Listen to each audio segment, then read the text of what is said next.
Assalamualaikum warahmatullahi wabarakatuh. USM News kembali hadir menjumpai Anda. Beragam informasi menarik akan kami sajikan untuk Anda dalam 30 menit ke depan. Bersama saya Nawamuti, berikut USM News selengkapnya.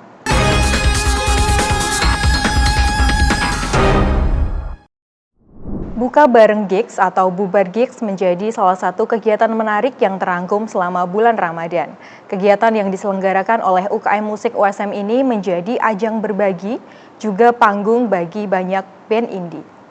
Bulan Ramadan menjadi bulan yang dinanti oleh banyak orang. Kemeriahan bulan Ramadan juga ditunjukkan oleh unit kegiatan mahasiswa atau UKM Musik USM yang baru-baru ini sukses menyelenggarakan Bubar Gigs atau buka bareng sambil gigs baru-baru ini. Ketua Panitia Bubar Gigs Izra turut berharap kegiatan ini dapat terus dilanjutkan dan terus berkembang. Semoga dengan acara ini Bubar Gigs selanjutnya bisa mengembangkan lebih baik lagi dari acara ini, kemungkinan bisa mengundang besar ya, harapannya ya. Kegiatan yang diselenggarakan di Auditorium Insinyur Wijatmoko beberapa waktu lalu tersebut dimeriahkan banyak penampilan dari band-band indie bentukan anggota UKM Musik USM. Bubar Gigs juga menjadi agenda tahunan UKM Musik dalam menyambut bulan Ramadan, juga saling mengakrabkan diri. Ketua UKM Musik USM Kiki menyatakan kegiatan ini ajang untuk mengakrabkan diri. Tentunya tujuan diadakannya acara Bubar Gigs tahun ini adalah untuk yang pertama tentunya untuk buka bersama teman-teman. Yang kedua yaitu menjalin silaturahmi, mempererat persaudaraan antar anggota, antar pengurus dan teman-teman semuanya. Yang ketiga di Bubar Gigs tahun ini kita mengundang teman-teman panti asuhan dan rumah tasfidz Riyadul Jannah.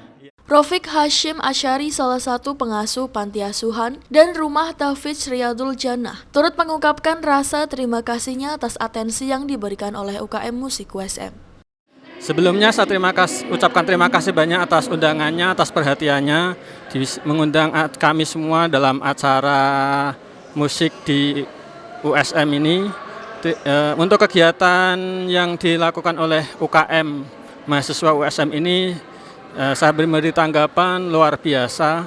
Kegiatan ini untuk menyalurkan kreativitas anak-anak USM tentunya. Dan mudah-mudahan acara yang seperti ini bisa berlanjut sehingga anak-anak ini daripada melakukan kegiatan-kegiatan di luar sana yang mungkin kurang positif, jadi tersalurkanlah bakat-bakat mereka dengan agenda atau kegiatan-kegiatan yang positif seperti saat ini tadi. Pemirsa, pemilihan mahasiswa berprestasi baru-baru ini sukses terselenggarakan. Kegiatan yang berada di bawah naungan Kementerian Riset Teknologi dan Pendidikan Tinggi turut menampilkan talenta muda yang berbakat. Pemilihan mahasiswa berprestasi atau Pilmapres USM baru-baru ini menuai apresiasi. Dalam pelaksananya kegiatan Pilmapres yang bertempat di lantai 9 Gedung Menara USM ini diikuti oleh 13 mahasiswa terbaik hasil seleksi dari masing-masing program studi. Wakil Rektor 3 USM Dr. Muhammad Junaidi SIMH turut menyatakan bahwa di hadapan para juri yang berkompeten, para peserta mempresentasikan karya-karya ilmiah terbaik mereka. Dewan juri mempunyai parameter di antaranya kompetensi, karya-karya, kemampuan mahasiswa dalam beradaptasi, dan prestasi yang diunggulkan. Menjadi kegiatan yang rutin dihelat tiap tahunnya, di bawah naungan Kementerian Riset, Teknologi, dan Pendidikan Tinggi turut menampilkan talenta-talenta muda yang berbakat. Susatyo Nugroho STMM, salah satu juri, berharap bahwa mahasiswa yang terpilih nanti dapat terus meningkatkan kualitas. Jadi memang di Pilmapres itu ada sebuah ajang yang berjenjang ya. Jadi mungkin di tingkat program studi atau prodi sudah ada kegiatan yang seleksi ini, kemudian nanti akan jadi wakil prodi di tingkat fakultas, wakil fakultas itu yang akan dikompetisikan di tingkat universitas, dan ini kita berada di tingkat universitas di USM ya. Harapannya pasti nanti akan terpilih satu orang yang mewakili USM di tingkat sarjana dan satu orang di tingkat diploma yang akan mengikuti jenjang berikutnya, yaitu seleksi Pilmapres di tingkat LL Dikti Jawa Tengah. Nah harapannya ya, menang kalah itu di dalam kompetisi adalah hal yang biasa, tetapi harapan kami, harapan kita, harapan saya juga adalah bahwa kualitas dari keikutsertaan mahasiswa USM di dalam Pilmapres tahun ini itu bisa lebih meningkat khususnya di dalam menaati kemudian menjalankan apa yang baik capaian unggulan, gagasan kreatif produk inovatif maupun bahasa Inggris itu yang sesuai dengan pedoman Pilmapres tahun 2024. Demikian. Dalam acara tersebut, mahasiswa S1 Psikologi Prita Febriani keluar sebagai juara dalam pemilihan mahasiswa berprestasi Pilmapres USM. Urutan kedua diraih Fitria Nurrani dari S1 Akuntansi, disusul Anggi Farika Sari dari S1 Sistem Informasi di posisi ketiga. Sedangkan untuk program diploma, Roderikus Satrio Tejo Utomo berhasil meraih juara 1 menyingkirkan para pesaingnya. Prita, mahasiswa S1 Psikologi, mengungkapkan pengembangan gagasan juga memperluas wawasan, jadi fokusnya mengikuti Pilmapres 2024. Sebenarnya ini sebuah ajang di Universitas Semarang tingkat universitas ya, Pilmapres 2024 ini, dan motivasi saya ingin mengembangkan apa gagasan dari yang sudah saya tulis di paper sebelumnya begitu. Dan selain itu saya juga ingin mengembangkan knowledge atau pengetahuan yang lebih luas lagi begitu. PT PLN Persero UP2D Jawa Tengah dan DIY melakukan Employee Voluntary Program, memberikan kebahagiaan bersama Tahfidz Yatim Piatu dan Duafa dan UMKM. Kegiatan ini juga turut menjadi bukti nyata kepedulian PLN pada lingkungan sosial, juga mengajak untuk tumbuh bersama. PLN UP2D Jawa Tengah dan Daerah Istimewa Yogyakarta sukses menggelar program Employee Volunteer Program atau EVP beberapa waktu yang lalu dengan penuh semangat dalam menyambut bulan Ramadan 1445 Hijriah. Dalam acara yang dipenuhi kehangatan, suasana berbuka puasa bersama, PLN UP2D Jateng dan DIY turut mengundang berbagai pihak termasuk TNI dan Polri. Selain memperkuat sinergi dengan stakeholder, EVP ini juga menjadi ajang untuk membuktikan komitmen PLN UP2D Jateng dan DIY dalam berbagi kebaikan dengan memberikan santunan kepada pedagang kecil, serta hadirnya anak tahfidz, yatim, duafa, dan perwakilan dari pesantren. Acara ini juga diisi dengan kegiatan yang mempererat rasa kebersamaan, momen doa bersama, dan pembagian santunan serta paket buka puasa kepada para peserta, menjadikan Ramadan menjadi momentum yang tepat untuk memperkuat hubungan sosial dan kepedulian. PLN UP2D Jateng dan DIY semakin menegaskan komitmennya dalam memberikan kontribusi positif bagi masyarakat.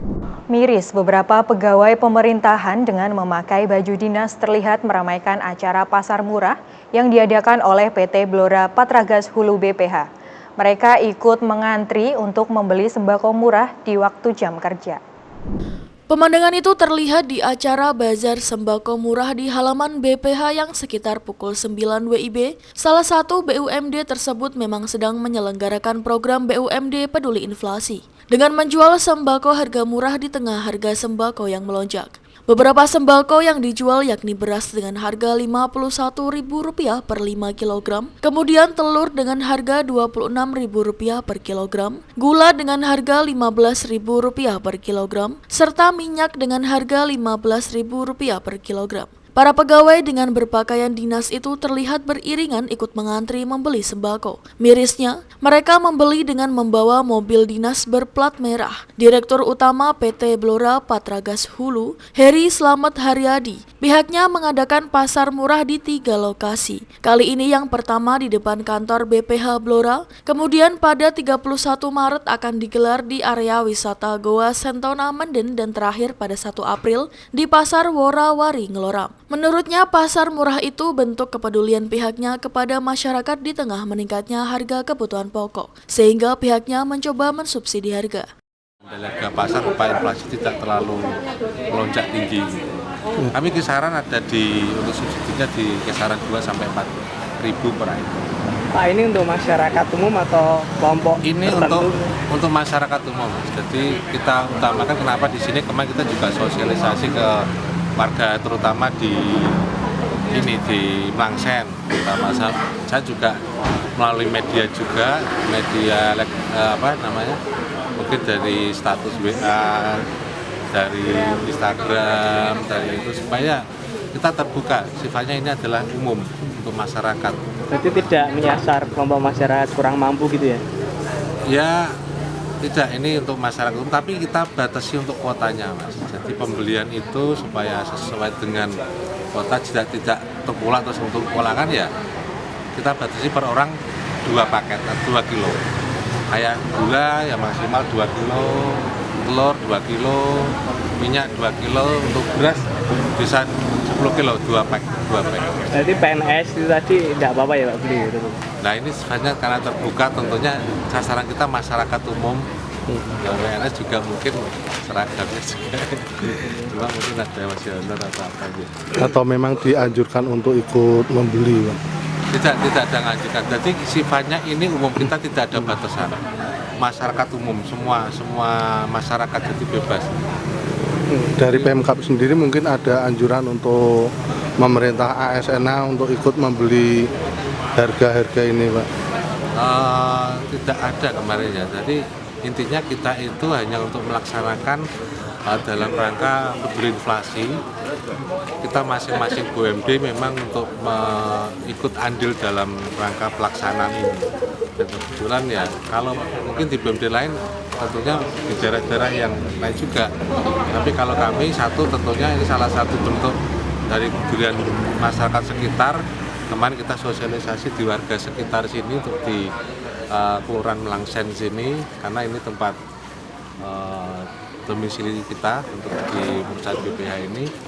Kita utamakan lah ini masyarakat yang kemarin juga ada beberapa yang kurang mampu kita datengin, mungkin juga supaya karena ini sifatnya membeli tidak diberi ya, masyarakat tetap membeli, jadi sifatnya ini umum, masyarakat umum.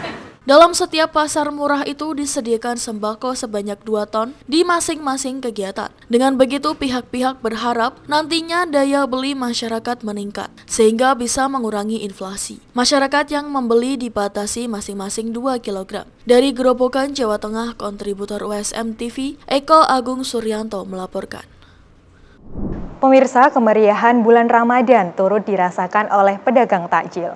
Salome yang merupakan makanan khas Bima, Nusa Tenggara Barat ini dapat Anda jumpai di sentra kuliner tepi banjir Kanal Barat. Rekomendasi kuliner untuk berbuka puasa akan terangkum dalam jajal kuliner dan berikut liputannya untuk Anda. Assalamualaikum warahmatullahi wabarakatuh. Balik lagi dengan kita, saya Angkel Pace dan rekan saya Mas Des. Kali ini kita sedang berada di Jalan Banjir Kanal Barat. Nah, buat teman-teman Semarang, Demak dan sekitarnya pasti nggak asing lagi sama yang namanya daerah Banjir Kanal Barat. Jadi buat teman-teman yang nggak tahu nih, tak kasih tahu info nih. Kalau setiap sore itu, setiap hari ada jajanan-jajanan UMKM yang bisa kalian beli buat buka puasa. Nah, kalian semua harus kunjungi Banjir Kanal Barat karena di sini tuh banyak yang jualan dan mempersiapkan menu berbuka puasa. Yuk, buat pemirsa pastikan penasaran ya. Langsung saja kita telusuri di Banjir Kanal Barat. Yuk, gas! Halo pemirsa, sekarang saya ada di Salome 69. Tapi nggak satu lubang rame-rame ya Mas ya? Oh tentu. Dan kita udah dapat informasi Salome itu dari mana Mas? Jadi Salome itu makanan khas Bima. Nah kalau di sana itu ada daging ayam sama daging sapi dicampur sama tepung kanji namanya. Nah dan di sini juga sama yang sana. Ini juga ada ayam dan daging sapi ya. Oh gitu. Cuman kalau di sini yang umumnya itu mereka sebut sama pentol. Nah kalau di NTT di NTB di daerah timur sana itu mereka sebutnya Salome. Begitu. Pak Sangares lo ya, ini beda lo ya. Ini makanan khas dari NTB. Beda cerita. Gas kita aja langsung cicipi makanan Salome. Yuk.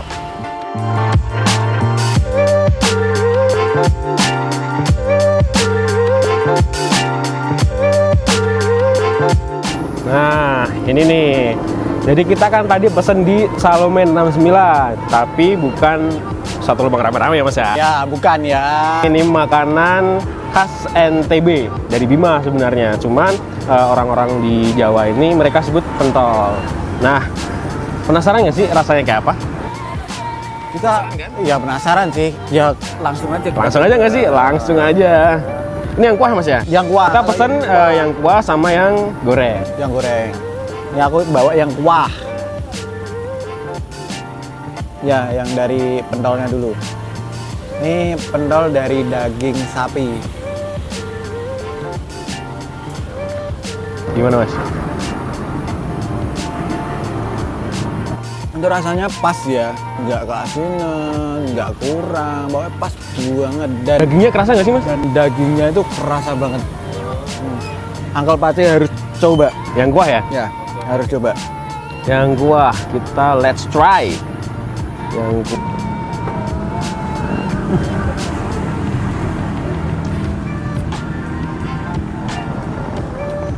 Gimana Uncle Pace rasanya? perfecto. Jadi di baksonya itu, kalau kita ngunyah, itu kayak ada urat-uratnya gitu loh. Ada tulang lunaknya juga. Kalau rasa asinnya tuh agak ada rasa daging-dagingnya gitu loh Mas. Pas banget. asinnya tuh pas gitu, sesuai takaran lah. Dan dagingnya sapi itu rasa banget. Enak lah pokoknya lah, recommended banget buat kalian yang mau cari yang seger-seger, yang berkuah gitu, yang anget-anget, langsung aja datang di Salome 69. Sekarang kita yang goreng nih.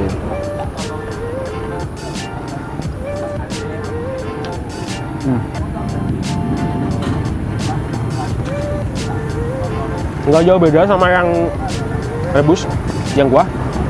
Dagingnya kerasa. Ada tulang lunaknya juga di dalamnya tuh loh. Di dalam bakso itu ada tulang lunak, ada urat-uratnya juga Mas.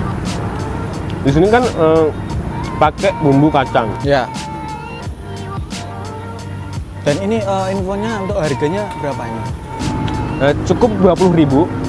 Kalian bisa menikmati Salome dengan daging yang kerasa banget.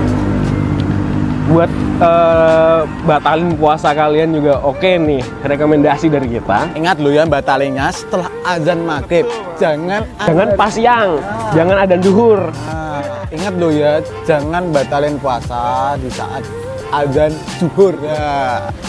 Batalin puasa Anda saat setelah azan maghrib. Nah, kita coba yang pangsit nih. Ada juga yang pangsit nih.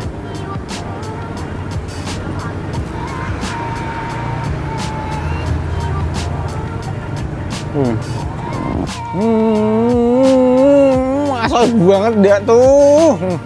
Kenyal. Sampai kameramennya aja ngiler loh. Mau ya? Ada sayur-sayurnya. Dagingnya masih kerasa.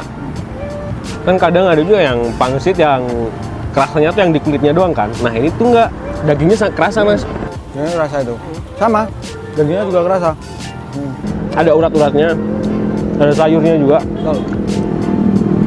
Pokoknya buat teman-teman yang mau cari makanan UMKM di Banjir Kanal banyak banget. Ya. Jadi dari ujung sampai ke ujung tuh kalian mau cari apa aja pasti ketemu.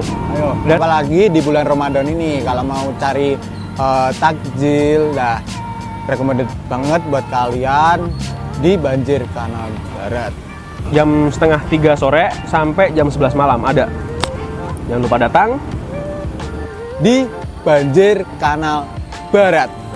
See you next time di kesempatan yang lain. Bye-bye.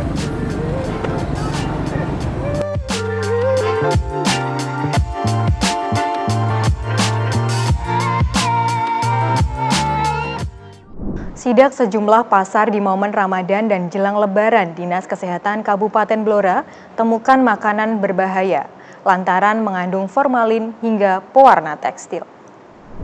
Kepala Dinas Kesehatan atau Dinkes Kabupaten Blora, Edi Widayat, menyebut dari sidak yang dilakukan itu ditemukan bahan makanan yang mengandung 2 zat berbahaya, yakni formalin dan rodamin alias pewarna tekstil. Sidak sudah dilakukan di 2 pasar besar yang ada di Blora, yakni Pasar Sido Makmur dan Pasar Ngawen. Hal itu dilakukan untuk menjamin beredarnya bahan pangan yang sehat dan tak mengandung zat berbahaya. Hari ini sidak di Pasar Ngawen ambil 15 sampling, hasilnya ada 3 yang positif. Yang positif itu yakni 2 bahan makanan berformalin dan 1 lagi mengandung rodamin. Yang mengandung formalin yakni cumi kering dan teri kering. Menurutnya, bila dikonsumsi jangka panjang, 2 zat yang terkandung dalam bahan makanan itu akan berimbas pada kesehatan masyarakat, sehingga masyarakat perlu untuk berhati-hati. Ada Dinas Kesehatan, ada DP4, ada Satpol PP, ada Diperindakop melakukan sidak keamanan pangan dalam rangka Ramadan dan menjelang Hari Raya Idul Fitri. Kami hari ini sidak di Pasar Ngawen, kami mengambil 15 sampling. Ada 3 sampling yang positif. Yang pertama adalah kerupuk pendil yang warna merah, itu positif rodamin. Di beberapa tempat memang kerupuk ini menjadi masalah positif rodamin, yaitu pewarnanya pakai pewarna kain. Terus ada 2 lagi yang positif, yaitu cumi kering dan teri kering positif formalin. Ini hasilnya. Efek yang dirasakan masyarakat, Pak? Kalau masyarakat tentu dalam jangka yang cukup lama akan mempengaruhi kesehatan masyarakat. Hingga harapan kami dari produsen bahan-bahan makanan ini kita telusuri dari mana asalnya, nanti kita koordinasi. Kalau kerupuk pentil ini jelas dari luar kabupaten, sehingga kami akan koordinasi dengan BPOM di provinsi tersebut dan dengan Diperindakop dan Dinas Kesehatan di kabupaten asal barang itu. Untuk yang sudah disidak sejauh ini berapa pasar? Yang kami sidak, rencana kami ada 6 pasar. Ya, kami hari ini baru berjalan 2 ya, Mbak. 2 pasar, dari Pasar Sidomakmur dan Ngawen. Kalau di Sidomakmur kemarin temuannya seperti apa? Semuanya juga bersama, kerupuk pendil yang positif rodamin. Selain pasar, Pak, mungkin ada? Selain pasar, kami toko swalayan. Toko swalayan kami fokus pada makanan-makanan yang menjelang kadaluarsa atau kadaluarsa yang masih diedarkan. Sudah jalan, Pak, yang di swalayan? Swalayan sudah jalan hari Jumat kemarin. Kami akan rencana juga di beberapa tempat di ex-kabupaten ataupun kecamatan yang besar kami lakukan sidak di pasar-pasar swalayan. Pertemuan kadaluarsa?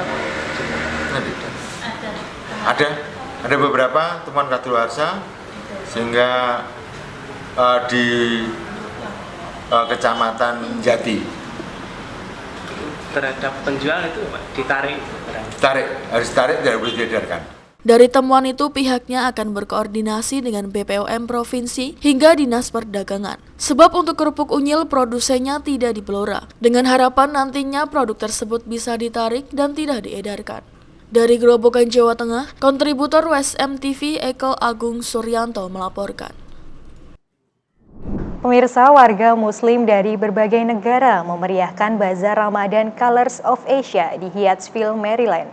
Bazar yang diikuti oleh peserta dari berbagai agama ini menampilkan hasil kerajinan dari Pakistan, Bangladesh, India, Afghanistan, dan Turki.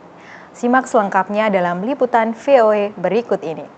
Informasi ini sekaligus mengakhiri perjumpaan kita hari ini. Saksikan terus USM News hanya di USM TV. Saya Nawa Muti dan seluruh kru yang bertugas pamit undur diri. Terima kasih. Wassalamualaikum warahmatullahi wabarakatuh. This is the Eid collection. That's why we here. That's why we here today. This is all our Eid collection. Sauma Rosario, pendatang asal Bangladesh ini beragama Kristen, tapi ia membuka stand di pasar Ramadan. Actually, this festival for everybody's Christian, Muslim, Hindus, Buddhas, all different countries we are comes together. Like I'm from Bangladesh, I'm a Christian girl, and one of my Appa is there. She's from Pakistan. Okay, one of India's vendor also, brother be here. So it's all included. Sementara di pojok ruangan ini, Mazhar menjual mainan anak-anak, kaligrafi, perhiasan dan kerajinan tangan karya istri. It's because it's a chance because of Ramadan, but it can be any time, any event, anywhere. You know, it's all depend on wherever the availabilities are, wherever we get chance to start selling our stuff. Bazar bertema Color of Asia di Hyattsville, Maryland ini memang diadakan untuk menyambut Ramadan. Tapi kata penyelenggara, bazar ini juga menjadi ajang pertukaran budaya. Always just showcasing our culture and like letting people like come in, learn about us while we talk to them and learn about them, and we give them like our type of clothes, which surprisingly or not surprisingly look really good on Western people. So it's always like a good way of like seeing them dressed as we do, or seeing and then they see us dressed as like they do. It's like a really good cultural exchange and like a religious exchange in the end with people from like different backgrounds and such. Bazar Ramadan ini digelar dari jam 12 siang sampai 9 malam. Pengunjungnya mayoritas warga muslim, seperti Muhammad Amirul yang datang bersama istri dan anaknya. Yeah, is Bangladeshi calls is like Punjabi. I don't know, is Indonesia what this called? Like long clothes for Eid. And my wife, she wanna buy some her, the dress for the Eid or Ramadan, Pasar yang menampilkan aneka produk kerajinan dari Pakistan, Bangladesh, India, Afghanistan, dan Turki ini, kata Vida Muhammad Ghazi, pemilik gedung bazar, menjadi penanda pesatnya perkembangan Islam di Amerika Serikat. The Muslim population in America is growing very rapidly or soon. I can say there is freedom of the worship, freedom of the speech. I think it's a good place for the Muslim. Dan seperti umat Islam di belahan dunia lain, selama Ramadan, warga Muslim Amerika juga bisa belanja sambil ngabuburit di acara bazar seperti ini. Dari Hyattsville, Maryland, Supriyono, VOA.